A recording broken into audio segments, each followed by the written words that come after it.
Hello and welcome to an introduction to Adverse Childhood Experiences, commonly known as ACEs.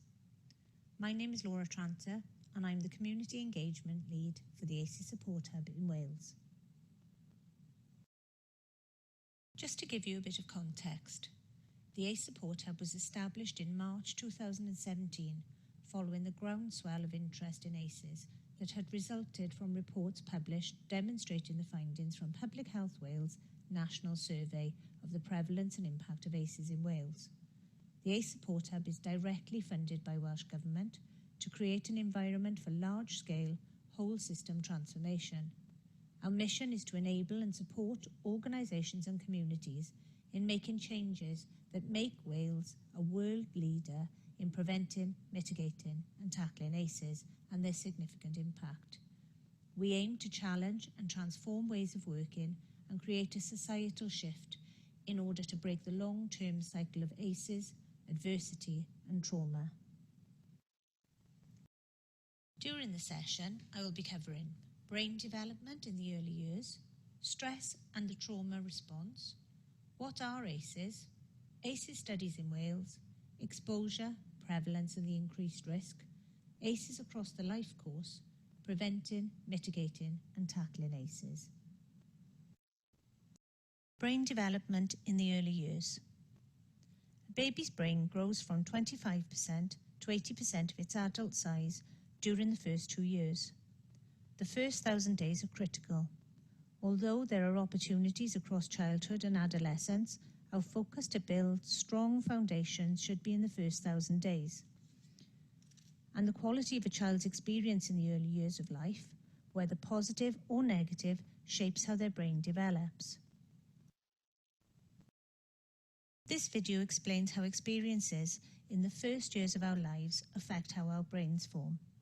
Science tells us that the stress of abuse or neglect can damage the basic structures of a child's developing brain, and without the right help, it can put them at risk of a lifetime of health problems, developmental issues and addiction. It's up to us to make sure that children overcome these stresses and have the nurturing experiences they need for positive development.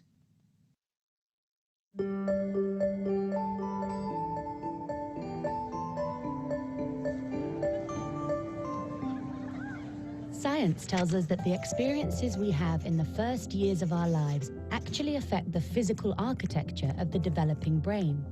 This means that brains aren't just born, they're also built over time based on our experiences.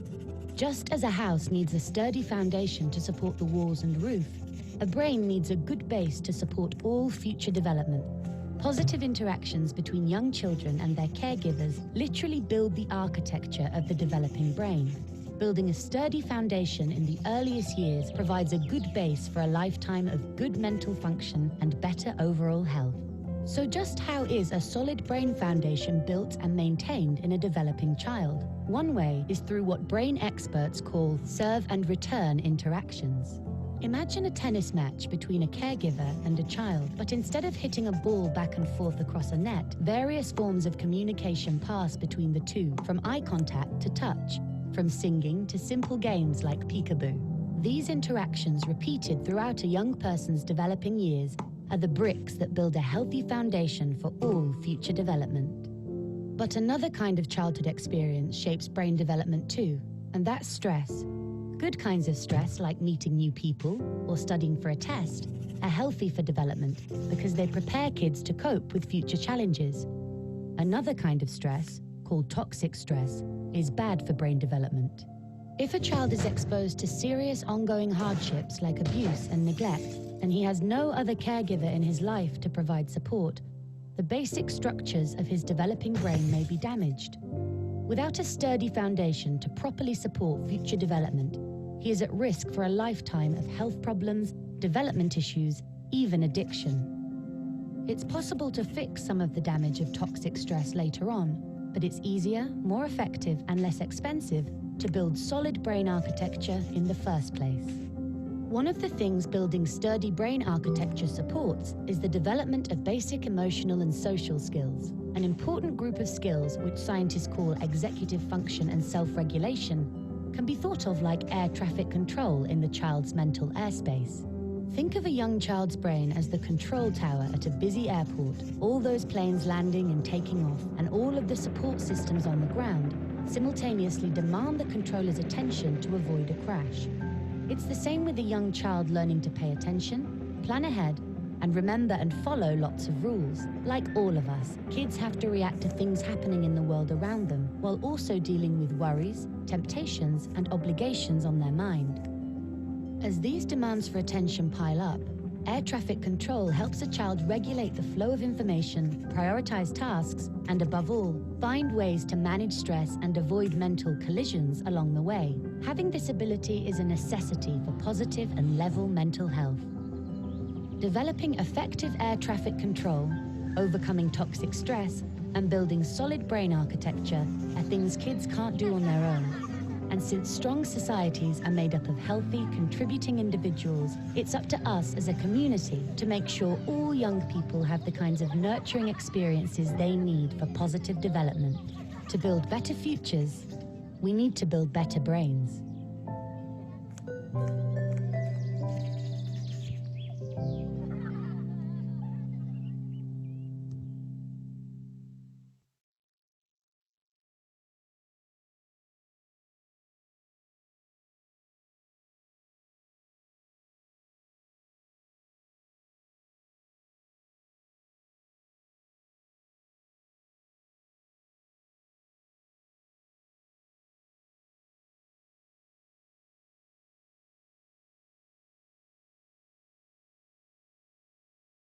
In this section, we consider the different types of stress and the trauma response. Starting with the positive stress. This is the body's normal and healthy response to stress and is essential for development. This is typically characterized by a brief increase in heart rate and mild elevations in hormones. For a baby, this refers to everyday experiences of feeling hungry, tired, or alone. A responsive adult responds promptly, offering the appropriate response to buffer stress. Other examples could be a child taking an exam or a test, going on stage for the first time, or taking part in sports. The child will learn to emotionally regulate and self-soothe. These are the building blocks to brain development. Tolerable stress activates the body's alert system to a greater degree as a result of more severe, longer-lasting difficulties, such as the death or serious illness of a loved one, a frightening accident, or an acrimonious parental separation or divorce.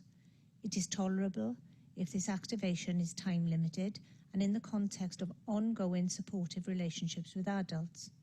Having supportive relationships with adults, preferably the primary caregiver, can help a child to adapt and the brain to recover from what might otherwise be very damaging effects.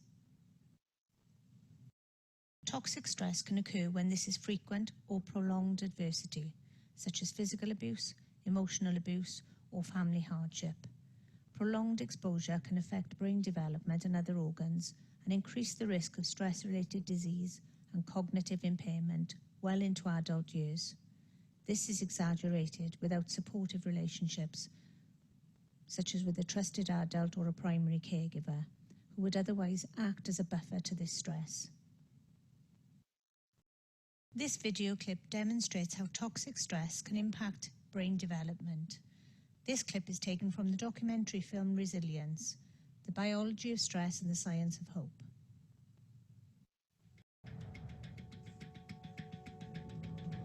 The reality is that we all need a certain amount of stress, a certain amount of anxiety to perform well. If we don't care about that exam that we're going to have tomorrow, we'll probably fail. If we're going to cross the street and a truck is coming at us, we have release of adrenaline. We have release of a hormone that we call cortisol. We want to jump out of there, and adrenaline and cortisol are going to help us do that. So there's that good amount of stress. But if all day long you're feeling like a truck is coming at you, day after day after day, that's going to take a toll on the body. So the kid next to them hits them, or the teacher reprimands them in a way that they're uncomfortable with, right? literally what they're feeling, that activation is like there was a truck coming at them. Imagine that you see a bear while walking through the forest. In response to this threat, your body switches into fight or flight mode. To survive, your body releases emergency stress hormones like adrenaline and cortisol that cause your heartbeat to quicken, make your eyes dilate, and focus your mind on the threat at hand. Everything you need to do to get your body ready to run or to fight back. When activated, occasionally the system bypasses our brain, the prefrontal cortex, and activates the primitive reactions that can get us out of the way of mortal threat. In situations like this, stress is helpful. It keeps you alive.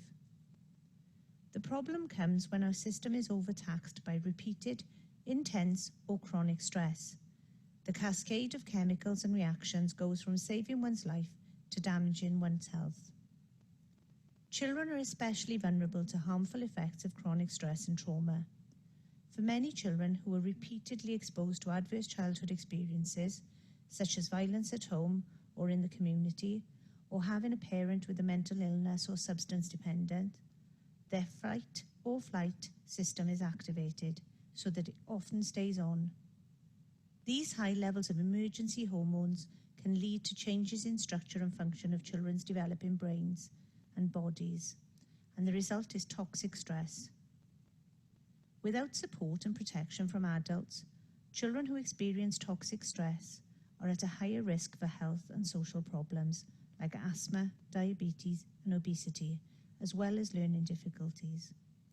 Toxic stress can also make it difficult to sit still in school or to control emotions.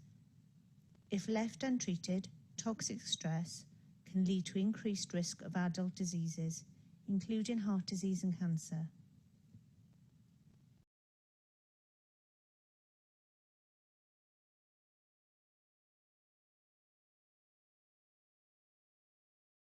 Thinking about this in terms of behaviours we may be presented with, children experiencing adversity may be seen as withdrawn, anxious, hot-headed, impulsive, hypervigilant, and children who have experienced toxic stress may display a heightened emotional state of anxiety, always ready to fight or flight, and consequently they could be distracted from educational pursuits, resulting in poor educational attainment.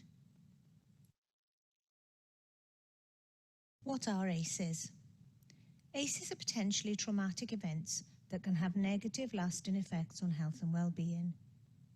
These experiences range from direct physical, emotional, or sexual abuse of a child to environmental experiences such as parental separation, parental substance misuse, domestic violence, parental mental illness, or the incarceration of a parent or guardian. The concept of childhood trauma and its impact is not new for many services. The Welsh research around 9 ACEs and the work of the ACE Support Hub is providing a common language for a national conversation around ACEs, trauma and adversity, and is helping Wales to think differently about reducing the harm from ACEs. There are other childhood experiences that can be just as traumatic, and without the factors such as resilience resources, these can increase risk and negative outcomes in later life.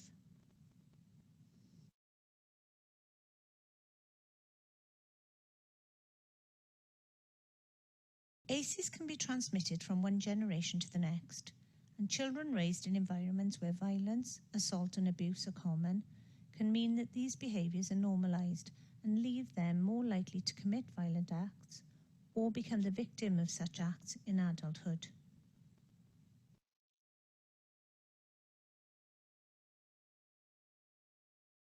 Public Health Wales carried out the first national survey of ACEs in Wales in 2015. This involved interviewing approximately 2,000 people aged between 18 to 69. The data from the survey on the exposure and prevalence of ACEs in the Welsh population resulted in 3 publications: ACEs and the Association with Health Harming Behaviours, ACEs and their association with mental well-being, and ACEs and their association with chronic disease and health service use. A second national ACEs study took place in 2017, and in addition to the 9 ACEs, emotional and physical neglect was measured for the first time. This report also examined sources of resilience in Wales and focused on the relationship with mental illness.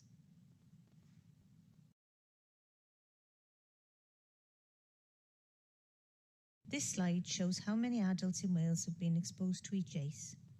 Substantial proportions of the Welsh population have suffered abuse, neglect and other ACEs during childhood. For example, 20% experienced verbal abuse, 16% experienced physical abuse, and 7% experienced sexual abuse. All ACEs are equally important.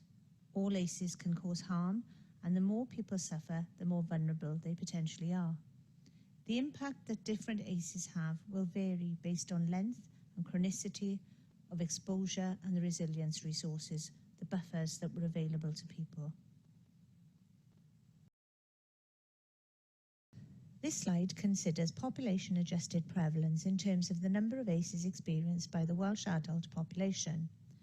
50% are estimated to have experienced at least one ACE, and 14% have experienced 4 or more ACEs. It's important to note here that this data is population-adjusted. ACEs cross every social boundary, and they don't just affect a certain group of people.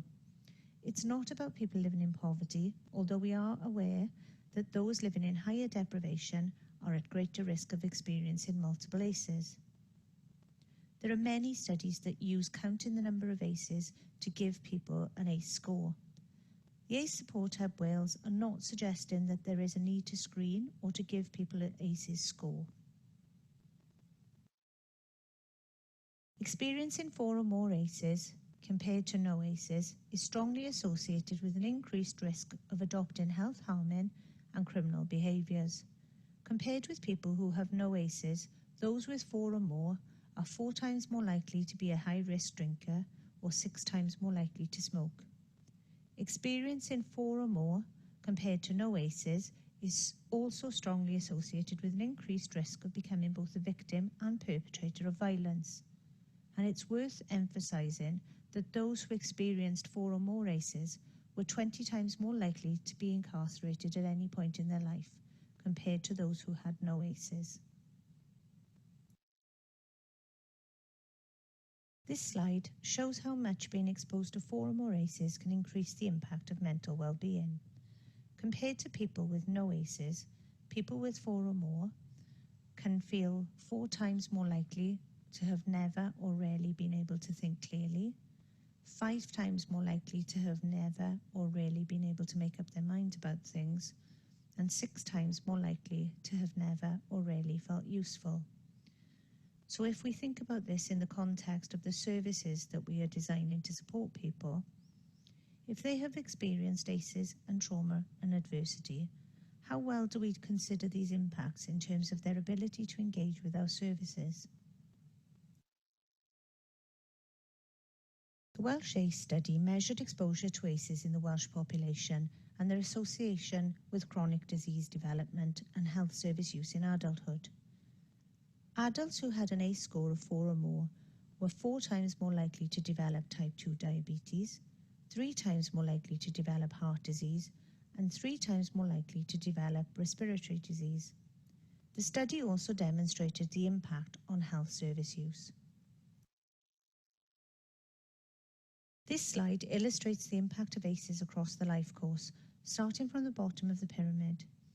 Chronic traumatic stress in early life can alter how a child's brain develops and can fundamentally alter nervous, hormonal, and immunological system development. ACEs can set individuals on a suboptimal health and well-being trajectory from an early age, increasing the risk of developing social, emotional, and learning problems and adopting health-harming behaviours such as smoking, problem drinking, poor diet, and risky sexual behaviour.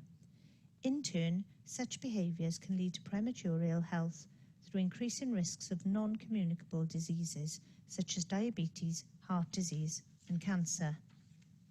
The same chronic stresses in early childhood can also lead to individuals developing antisocial behaviours, including a propensity for aggressive and violent behaviour and problems with criminal justice services. Individuals' engagement in education, their ability to gain qualifications, and their contribution to the economy can all be affected by the combination of antisocial behaviour, difficulties with social adjustments, and ill health. Ultimately, the cumulative impacts of ACE exposure, particularly multiple ACEs exposure, can increase the risk of early death. This is a video of Professor Gordon Harold, who is an expert in child psychological development. Here, Professor Harold explains the potential long-term high-risk outcomes and the importance of early intervention. So we know that attachment is extremely important in the early years, but we also now know that the first 3 to 4 years of life where positive or negative attachment is positioned is not necessarily causal. So actually individuals who have adverse childhood experiences that do not promote positive attachment, that does not mean that they cannot improve or experience positive and positively directed attachment relationships later in life with the right type of support. Next is a short animated film which has been produced by Public Health Wales and Blackburn and Darwen Local Authority to raise awareness of ACEs, their potential to damage health across the life course, and the roles that different agencies can play in preventing ACEs and supporting those affected by them.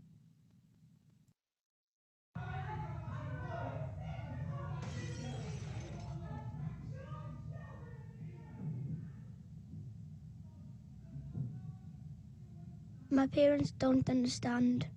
All the drinking and fighting means I'm scared. I'd like a cuddle, perhaps a bedtime story, but mostly I'd like them to stop shouting at me, and sometimes they hit me. Feeling scared every day and not feeling loved or wanted will change me for the rest of my life. Later, I'll have problems with school, problems with alcohol, and I'll get in trouble with the police.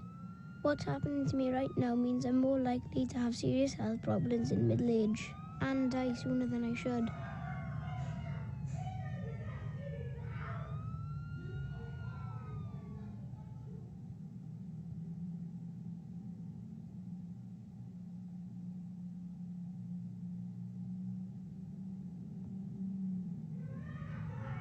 Doctors say my life is full of adverse childhood experiences, or ACEs. But in my world, this means I see my dad hitting my mum. Dad's got a drinking problem, and mum's always crying, even with the tablets. I'm always being shouted at and hit. After the booze and fags, there's not a lot of money for toys or clothes, or even food. I'm getting used to being scared all the time, but now I'm just angry.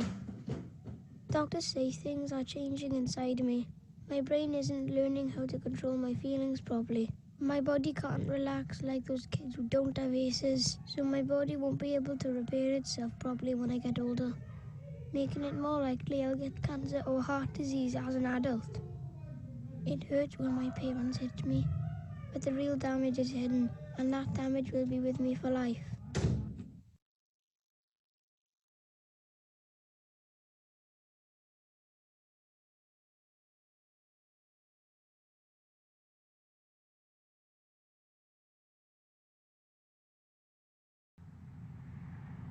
I drink and smoke.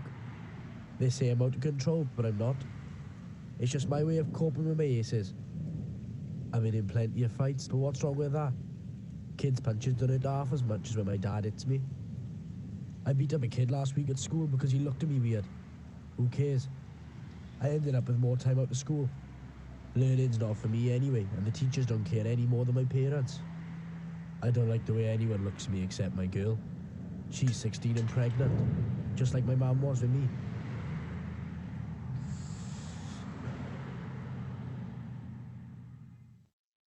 So this is where I've ended up. I've got diabetes and cancer is probably on the way. I know these kill you, but I couldn't do without them. I've never had a proper job and I've spent time inside. I hit my kids. I hit their mum too, until she left. So my kids have grown up with ACEs.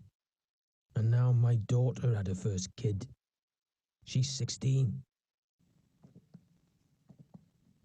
The course of my life was set in the wrong direction a long time ago. I know where I'm heading, and sadly, I know where my kids are heading too.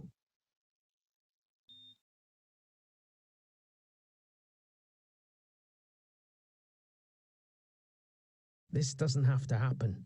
A little help in childhood makes a big difference to where life takes you. When I was a baby, the nurses noticed that my mum wasn't coping and helped her and explained how important my childhood is to the rest of my life. So, with a bit of help, she coped.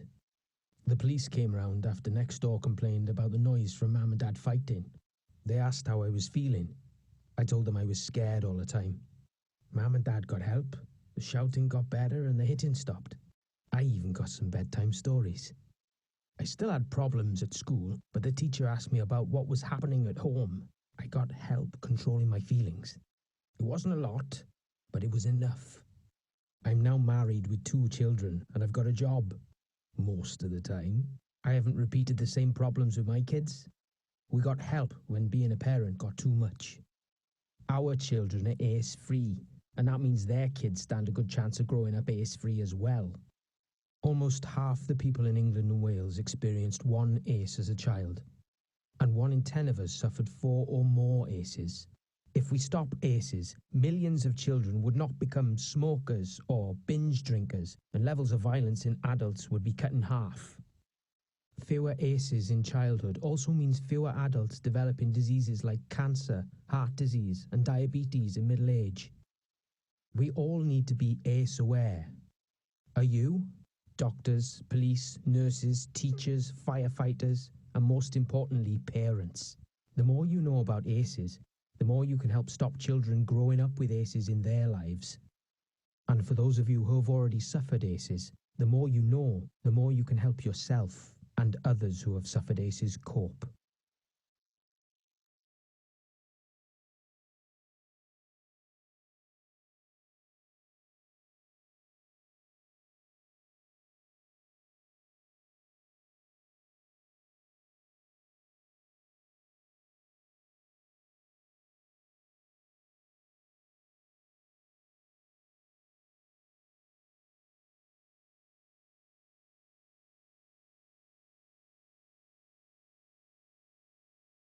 Protective factors build resilience, which is the lifelong process of enduring and growing through crisis and change. No one can prevent stress or crisis from happening to individuals and families at some point in time. ACEs are common, and we can't remove all children from adversity, but we can build resilience, and these are the building blocks. If ACEs are the illness, then resilience is the defence. What were your protective factors growing up?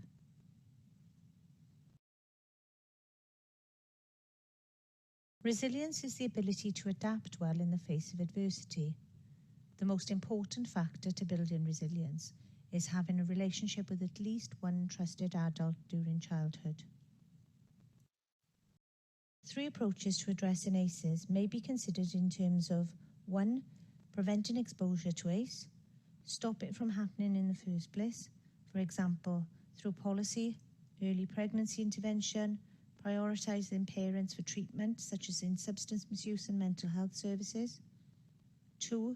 Recognising risk and intervening early, through effective pregnancy and early childhood services, behaviour management and support in schools, supporting looked after children, investment in child and adolescent mental health services and youth offending services.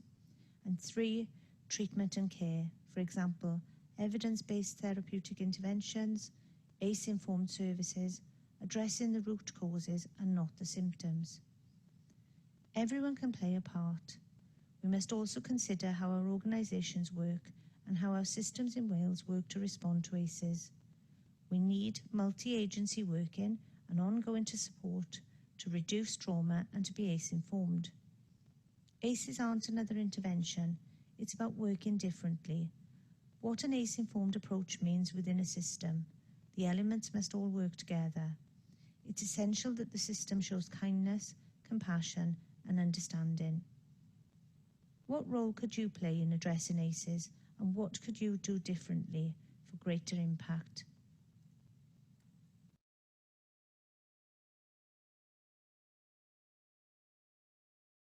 Here are some examples of the things that we can all do. Raise awareness of ACEs, spread the word, and be ACE informed.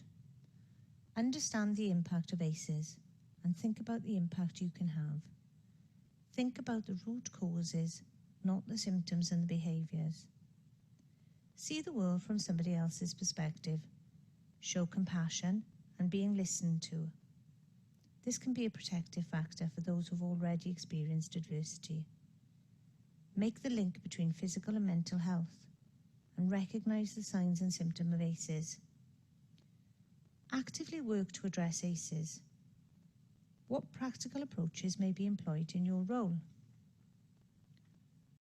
Remember, having a trusted adult relationship with at least one adult is essential in building resilience and can counteract the negative effect of ACEs. Promote self-care and resilience with individuals and communities, and establish safe places when working with people of all ages. Think about the principles of trauma-informed practice. Reflect on this alongside your own practice. I previously mentioned the principles of trauma-informed practice in relation to one of the ways individuals and communities can take action on ACEs. What does being trauma-informed mean, and what are the principles of trauma-informed practice? Being trauma-informed means recognising that trauma experiences are a possibility for anyone, incorporating knowledge of ACE and trauma into everything they do, and taking into account an individual's life experiences.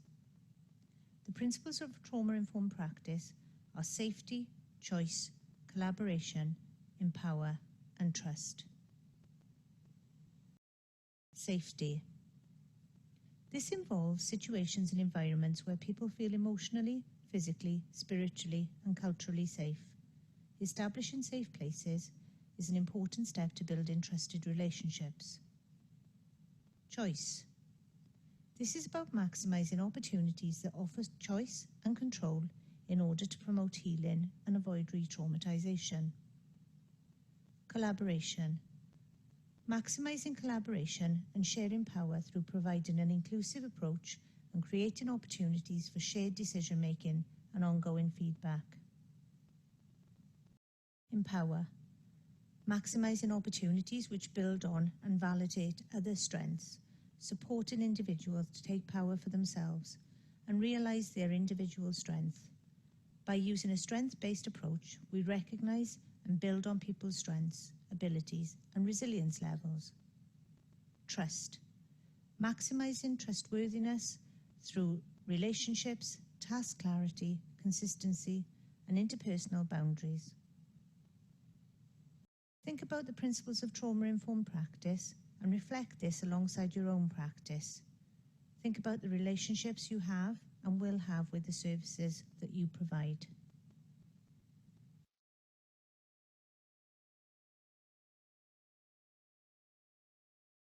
The ACE Support Hub was established under Cymru Well Wales and has funding from Welsh Government and support from Cymru Well Wales partners.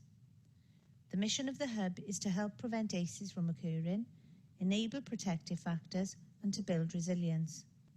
We have a range of training packages, resources, toolkits and guides to help towards increasing ACE awareness, embedding trauma-informed practice and driving transformational change. Please get in touch with us if you'd like more information. Here are the details on how to contact us and to find out more about the work of the Hub. Thank you for joining the session today.